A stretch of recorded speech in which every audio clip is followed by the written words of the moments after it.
Welcome to the Museum of Aviation. The museum is open year-round for visitors that come from all over the world. It's amazing all the exhibits and the aircraft that the Museum of Aviation has. You know, we're located right here in Warner Robins, Georgia, next to Robins Air Force Base, and today we're really excited to share with you some of the cool exhibits and things that you can do if you visit the Museum of Aviation. So we're standing in front of the P-40 Warhawk fighter, which was a very important World War II fighter, and it's marked as an airplane that was flown by Brigadier General Robert L. Scott, Jr. He's famous for being an ace during World War II, and he also wrote a book that's called God is My Co-Pilot. He was, in his time, one of the most famous people in the world.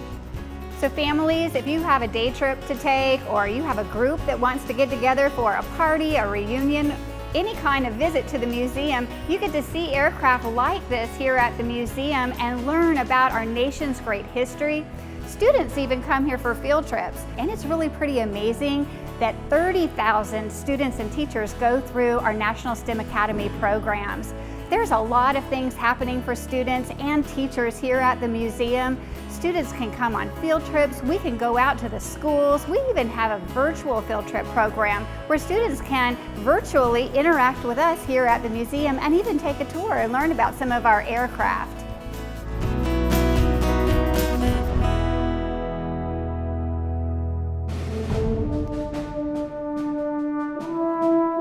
The museum opened to the public in 1984, so this is our 35th anniversary year.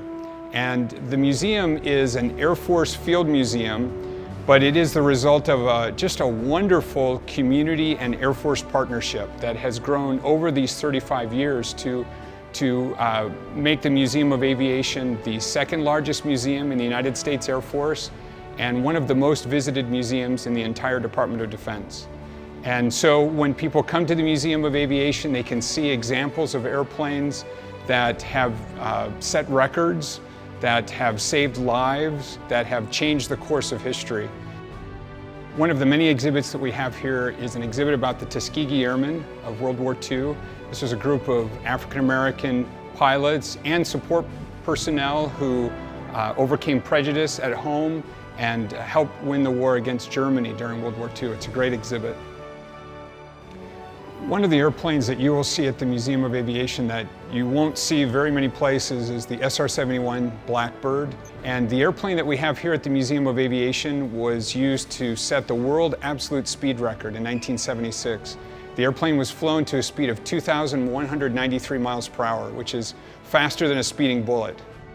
There are several active aircraft restoration projects that are going on at the museum. The museum is restoring a B-17 Flying Fortress bomber, which is really neat to see come together. It was designed by a huge group of engineers in the factory. Men and women had their hands all over the airplane as they built the B-17. And then when B-17s went into combat, they carried a combat crew of 10 men. So there was literally humanity spread from the nose to the tail. And so then to be able to see the airplane being restored, it's really inspiring. The Museum of Aviation is close by. It's free, and all you have to do to schedule a guided tour is look at the Museum of Aviation's website. It's museumofaviation.org. The Museum of Aviation welcomes over 500,000 visitors a year. We sure hope that you plan to visit us sometime soon, right here in Warner Robins, Georgia.